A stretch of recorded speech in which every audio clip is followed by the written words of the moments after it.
this way, go to Julie. Do you know what I'm saying? So now your legs are in that plane that you need. I am Joshua Blake Carter, the Christel DeHaan Artistic Director at Dance Kaleidoscope. There's an album that is called Late Night Tales, and it's a compilation of music that was curated by an artist. On this album, there was this spoken word by Benedict Cumberbatch that ends with, "You've been listening to Late Night Tales." You know, it's kind of like a radio show. It sounds like him giving the outro, "Thanks for listening." I thought that's a cool concept for a piece. I created the first section in, I think, 2016 or around that time, or 2017. And later on, years later, I created another piece that what really wasn't working with the music. And so I took different music and laid it over the original and watched it on video. And I thought, okay, that works. So that's what became section 2 or volume 2. And then I had created this other work, Periphery, that stood alone on its own.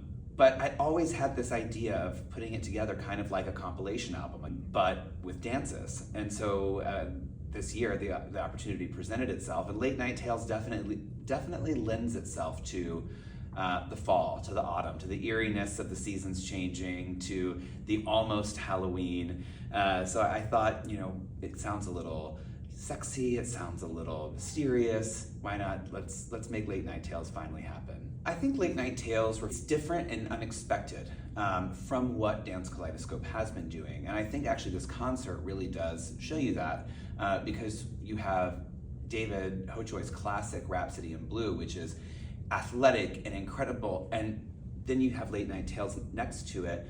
The athleticism is still there in both works, but you're seeing it cultivated and the energy funneled in different ways. It really shows the evolution of dance and of our organization. I love the creative process, especially when I'm making something new, because I make everything in the room with the dancers. I'm never coming in with, I come in with maybe an idea or even I see how this could evolve, but I usually don't even have the movement until I'm in the room.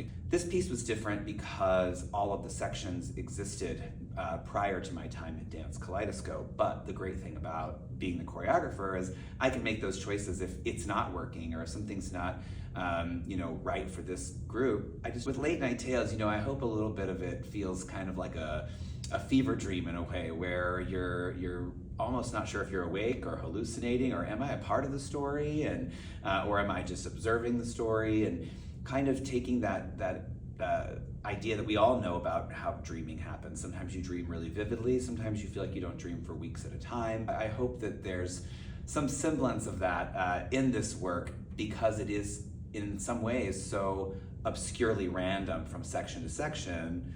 But I'm hoping with our production manager, Laura, and her magic lighting, that we take you on this kind of magical journey. Dance Kaleidoscope, we're in our 53rd season, and I think that Late Night Tales is showing people where we're going. It's a nice glimpse into our future. I think this entire concert is, because this concert shows people, where we've come from and how we got here, because I've said it once and I'll say it many times, I very much stand on the shoulders of all the people that built this company up.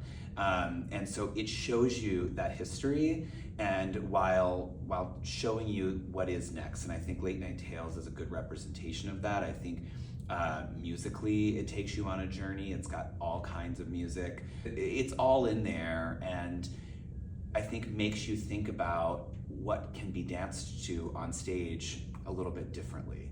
And I think that's kind of what I've been hoping to do since I got here, is kind of challenge that idea and widen people's perspective of what not only we do at Dance Kaleidoscope, but what the dance world is doing as a whole.